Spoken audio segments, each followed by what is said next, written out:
December 1967. The campaign of North Vietnamese General Giap is going badly. The Americans are applying the pressure on a dozen battlefields. His troops are taking mounting casualties and suffering from a loss of morale. He desperately needs a major victory. But the target he selects hands him one of the costliest defeats of the war and gives the Allies spectacular confirmation that a ground battle can be won by air power.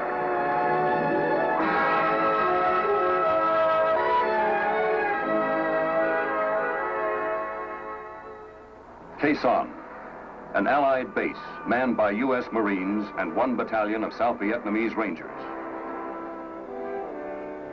Cornerstone of the defense line where the demilitarized zone and the Laotian border meet. The mountains surrounding Khe Sanh overlook the Ho Chi Minh Trail. To Giap and to some Western observers, Khe Sanh's similarity to Dien Bien Phu make it a lucrative target, one that might bring a victory as decisive as the one that forced the French withdrawal a decade before. Into the area, Giap moves 2 full divisions, more than 20,000 men, and positions them to surround the 6,000 defenders. A 3rd division is moved toward the Marine base at Camp Carroll.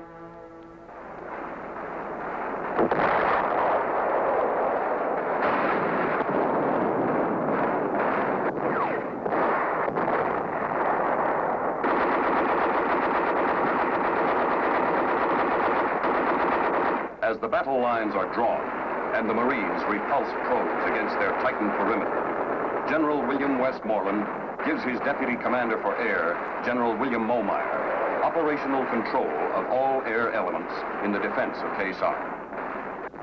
On January 19th, the largest and best coordinated air campaign of the war is launched against the enemy.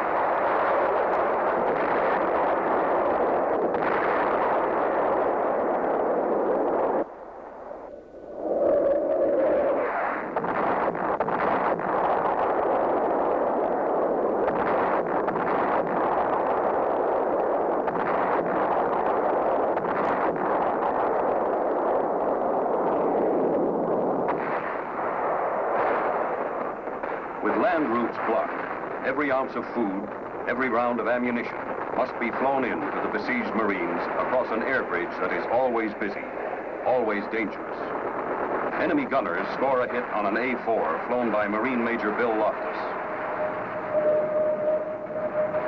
But Loftus is quickly recovered by Marine choppers and returned to Khe Sanh.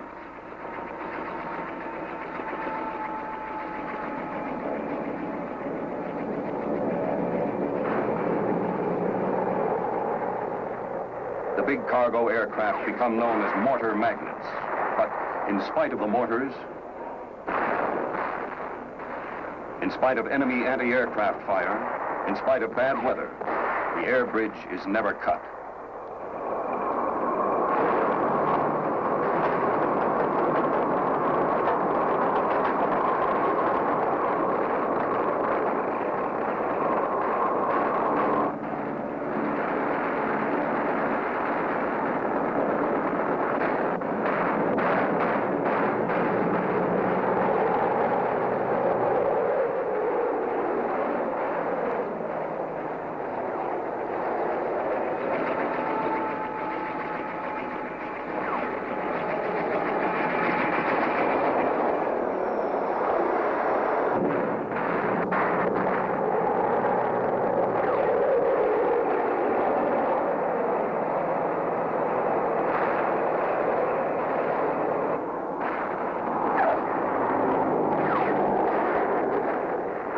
In the first month of the siege, Air Force C-130 and C-123 aircraft deliver nearly 11,000 tons of supplies and move more than 3,000 troops, refugees, and wounded in and out of the base. Their daily load averages as much as an 80-truck convoy.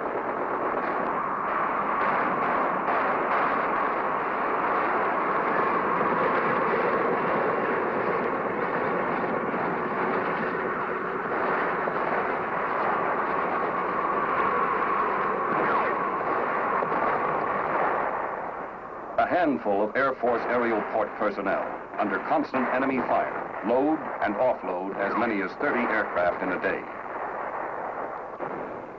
As the supply by air continues, the Air Force coordinates intelligence from all sources to pinpoint the enemy positions. Air Force reconnaissance crews are able to penetrate the jungle canopy and zero in on enemy targets with highly sophisticated electronic and photographic devices that detect the enemy's slightest move. They often locate more than 300 targets a day. But Jop's plan calls for a quick victory. He steps up the intensity of his assault, scores a hit on the Marine ammunition dump.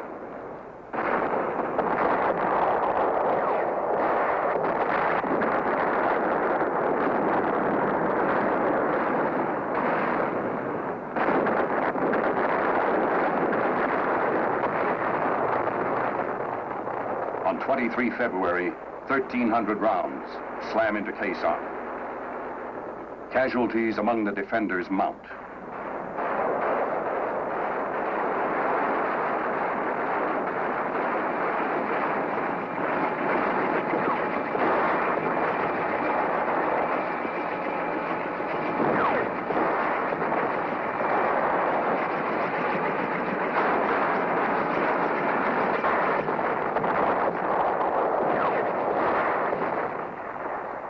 The Marines burrow deeper and call for suppressive fire from fighter aircraft.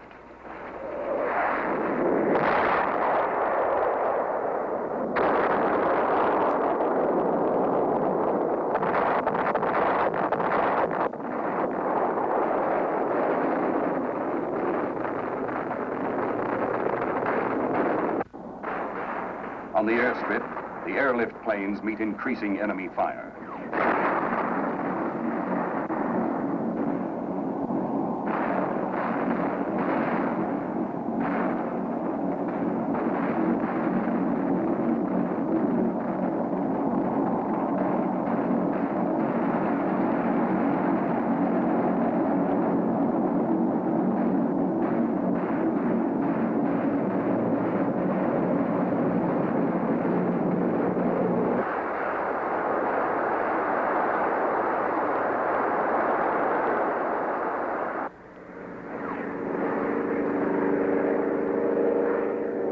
Intensifying barrage forces the planes to deliver the goods by parachute. The communists are steadily increasing their attack. The specter of Dien Bien Phu is revived in American headlines. But what the French lacked, the Americans have in overwhelming strength, the decisive element of air power.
Coordinating around-the-clock strikes, airborne battlefield command and control centers in modified C-130 aircraft orbit Khe Sanh, enabling the airborne commander on the scene to talk with the Marines on the ground, the fighter aircraft pilots, and 7th Air Force headquarters in Saigon. Armed with the latest target information, the ABCCCs direct the forward air controllers, who in turn direct the fighter bombers to enemy positions within yards of the Marines' perimeter.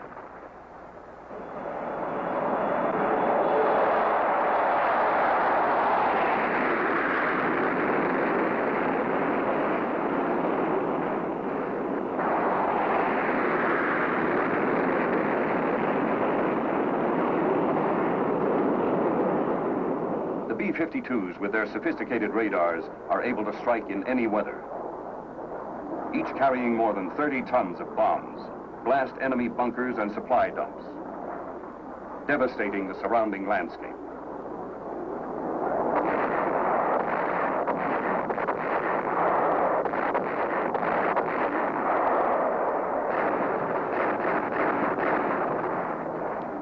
At night, unseen and unheard, until their payloads hit, they strike terror into the hearts of the communist troops.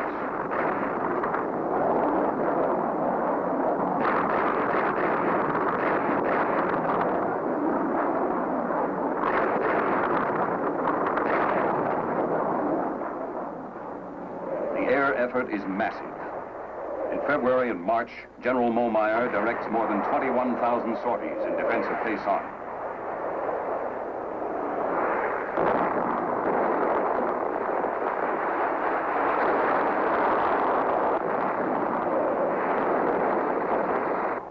Of these, 2,500 are flown by the B-52s.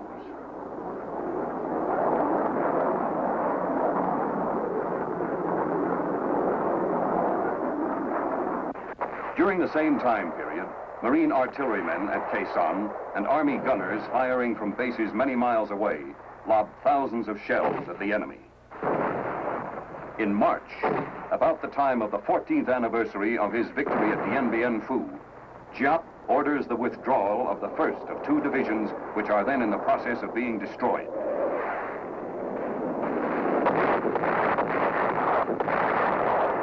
At the same time, the monsoon lifts, clearing the skies for a growing stream of airlift and medevac aircraft. Tactical fighters continue their precise attacks, complementing the heavy bombardment of the B-52s, increasing the pace of the enemy withdrawal. The Marines move out in pursuit of the enemy. Now the extent of the communist defeat becomes more apparent. The debris left on the battlefield is mute testimony. Stockpiles of ammunition, rockets, mortars, and automatic weapons, laboriously packed down the Ho Chi Minh Trail, are abandoned. Captured North Vietnamese troops provide added facts. One regiment is reported to have lost 75% of its 2,000 men. Mass desertions to escape the bombing are not uncommon. Giap's soldiers were existing on starvation rations. Total enemy losses are estimated at 15,000 men.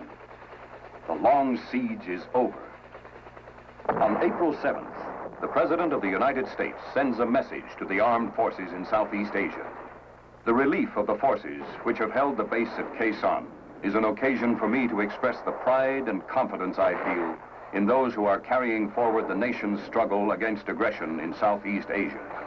The enemy intended to overrun the base at Khe Sanh. Less than 6,000 United States Marines and South Vietnamese Rangers, backed by our tremendous air capacity, pinned them down, kept them away from the populated areas, and imposed heavy casualties. You, I know, intend to continue to move forward.